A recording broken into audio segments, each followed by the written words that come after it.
ಒಂದು ಆರ್ಡರ್ಗೆ ನನಗೆ ₹160 ಕೊಡ್ತಾ ಇದ್ದ. ₹160 ಯಾಕೆ ಕೊಡ್ತಾ ಇದ್ದ ಗೊತ್ತಿಲ್ಲ. 160 ಅಮೌಂಟ್ ಬರಲ್ಲ, ಓನ್ಲಿ ₹80 ಬರುತ್ತೆ ಅಂತ ಹೇಳ್ಬಿಟ್ಟು ಹಾಕಿದ್ರು. ಟೆಕ್ನಿಕಲ್ ಇಶ್ಯೂನಾ ಅಂತ ಹೇಳ್ಬಿಟ್ಟು ನಾನು ನಿಮ್ಗೆ ತಿಳಿಸಿದ್ದೇನೋ. ಟೆಕ್ನಿಕಲ್ ಇಶ್ಯೂ ಇದ್ರೆ ಅದು ಕಟ್ ಆಗ್ಬೋದು ಅಂತ ನಾನು ಅನ್ಕೊಂಡಿದ್ದೆ.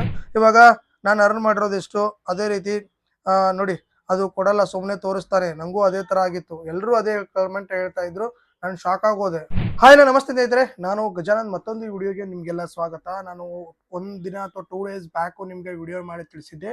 ಏನಂದ್ರೆ ಒಂದು ಆರ್ಡರ್ಗೆ ನನಗೆ ₹160 ಕೊಡ್ತಾ ಇದ್ದ. ₹160 ಯಾಕೆ ಕೊಡ್ತಾ ಇದ್ದ ಗೊತ್ತಿಲ್ಲ. ಯಾಕೆ ನನಗೋಸ್ಕರನೇ ಯಾಕೆ ಕೊಟ್ಟನೆ, ಬೇರೆಯವ್ರಿಗೂ ಕೊಡ್ತಾ ಇದ್ದಾನೆ ಅಂತ ಗೊತ್ತಿಲ್ಲ ಅಂತ ಹೇಳ್ಬಿಟ್ಟು ಒಂದೆರಡು ವಿಡಿಯೋನ ಮಾಡಿಬಿಟ್ಟಿದ್ದೆ. ಅದಕ್ಕೆ ತುಂಬಾ ಜನ ಕೂಡ ಕಮೆಂಟ್ ಮಾಡಿದ್ರ, ನಾನು ಈ ರೀತಿ ಮಾಡ್ಕೊಳಕ್ಕೆ ಏನ್ ಮಾಡ್ಬೇಕು ಅಂತ.